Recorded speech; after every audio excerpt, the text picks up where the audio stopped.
Hey guys, I wanted to come on here. I'm trying to use Frank's laptop to see if this works. I don't know if it's going to.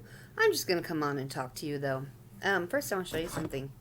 Okay, obviously we all watch YouTube videos, but for fun, have you ever watched the Holderness family? Um, they have gotten me through so much with all the pandemic and everything. Their videos are just so much fun, and they have merchandise. And one of the things is they have T-shirts, stuff is "I'm doing the best I can," and they also have this one where currently adulting. Yeah, I that's how I got through a lot of this stuff. Is I would watch their videos. Okay, I'd watch all y'all's video, YouTube too. Theirs was just they sing, they have fun, they talk about anxiety and ADHD. They had serious videos and then not so serious ones. But yeah, it got me through a lot. Um, I don't know. The lighting's not very good here, but I'm trying to see if I can get some of it. I don't know if it's really going to show very well. I don't have yeah, you can kind of see maybe a little bit. I have blue streaks in my hair. It really doesn't show up very well. Let me see if I can get this. I need to get a really cool light.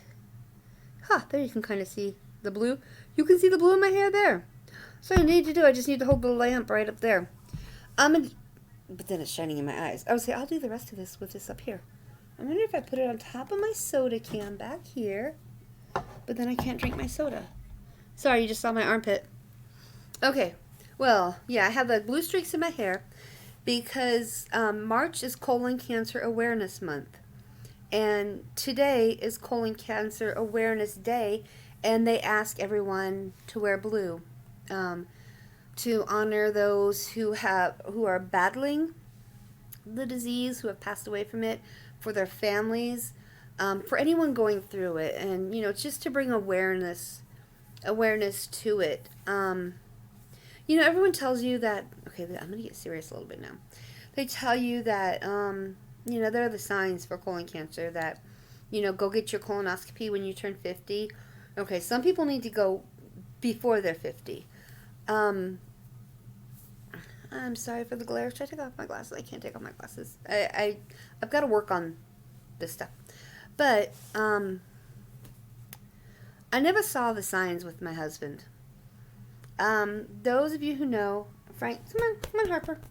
Frank was also a stroke survivor. He was, by the time he was diagnosed with cancer, he was 8 years after his stroke. And he was very independent and very stubborn. And so, like the whole toileting part, because people who have gone through strokes, sometimes the stroke may affect the muscles, like in their bowels, not the muscles, the brain activity to tell them that. So, yeah, there would be times when he would have diarrhea. But he was able to take care of everything himself. So, I didn't see that there was anything. He wore the adult pull-ups because it was just so much easier. And if he had a problem, he would let me know. Also, so I didn't know that there was anything going on. And also when I changed, when I helped him change his clothes, you'd think I would have seen if there was something. And also they tell you that if there's an extreme weight loss. Well, he had lost weight, but he had stopped drinking regular sodas. He was drinking diet sodas. He had stopped like all the candy and the junk food. Sorry, he was going to eat healthier. And that was, he had been doing that. So we thought the weight loss was from that. But the night of February 18th, 2018, he had really bad, bloody diarrhea. And I called the ambulance because, first off, an Uber wouldn't have taken him because it was a mess. And so we got him to the hospital and they ran all these tests and the doctor came in and he told me it was cancer. And that's how I found out my husband had cancer. But if those signs were there, we didn't even notice, the weight loss. We just assumed it was, because he had started eating healthier. And we didn't see the diarrhea. I mean, he always had some on and off because of the issues with the stroke. But until that one day when it was bad, and we took him. And, stomach pains, he never talked about that. A lot of this could be because of the stroke, too, that he didn't. Okay, the light is following my glasses. So ignore that shiny part. So, we didn't know. But he went through 2 years of chemo. His last chemo appointment was January 6th, 2020. And it's so funny because after that round of chemo, he said, "This is my last one." And I'm going, okay, yeah. Never once did he complain about going to chemo or complain that it was just too much. He just said, "It's my last one." And we're just going, okay, it is. 17 days later, he passed away. It wasn't from the cancer. He had a heart attack and a pulmonary embolism. He had a weak heart, but the cardiologist, his heart was, at one time, his heart was working at 25%. At the time, he had his last cardiology appointment, beginning of January, everything, his heart was up to 58%, and his cardiologist was thrilled. But since the stroke, the heart issues were something we knew could happen at any time. And the pulmonary embolism was from a blood clot that went from his heart to the lung.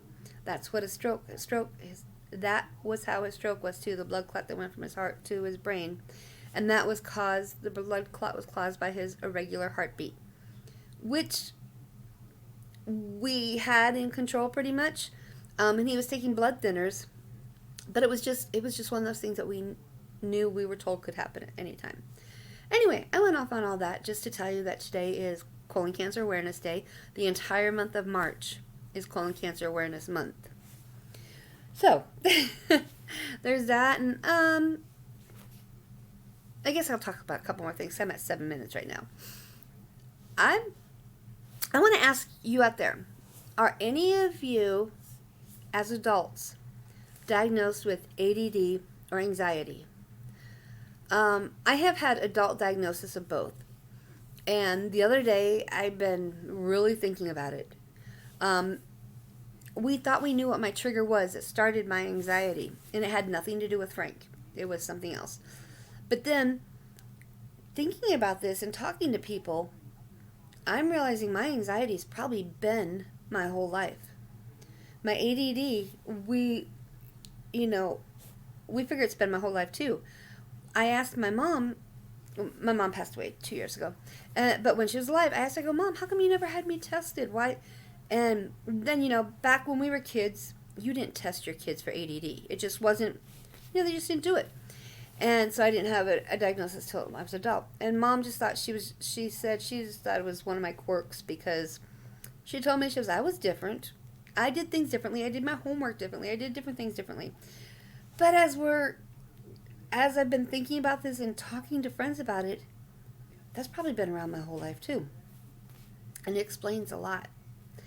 And after my husband passed away, I was going to therapy. And my therapist told me, I don't mean to yawn. A therapist told me that grief will intensify ADD. It will also intensify anxiety. It'll intensify depression, but I don't have depression. I've never been diagnosed with it. So my anxiety, my ADD were intensified by that. And then she also told me that the pandemic, that whole COVID thing, intensified it too. So I had a doubly intensified anxiety and ADD. Okay. Now let's fast forward to today. Today as in relatively this time frame. I'm realizing today in this time frame that the entire first year that after my husband passed away, I was numb. I'm not aware of some of the stuff that happened. At first, I was just thinking it was the first month or two. But I'm realizing now that it was the whole year. Because I'm thinking now, I love baseball. And I'm looking back at baseball last year that wasn't. And I'm thankful it wasn't, because I don't think I could have handled it last year without him with me. Because now spring training and I'm watching games and I'm having like these mini breakdowns, crying. You know, I'm thinking about, good thing there were no movies to go to that whole year, because that's what we did all the time. And I don't think I could have gone to a movie without him. I still haven't. Going out to eat, you know, that's what he did. And I don't think I could have handled it. So I'm looking at that and I'm going, okay, so I was numb that whole entire year. So some of these things that should have hit me haven't hit me yet. But then I'm also looking at, because of the pandemic, you know, the quarantine, all that stuff. This was also on the podcast with the Holderness family. They've talked about it too. And it's so funny because they talked about it the day I was going to write about it on Facebook. About how it's been a year. Are any of us, I mean, I am physically not in the same place I was a year ago. Emotionally, I'm not either. And,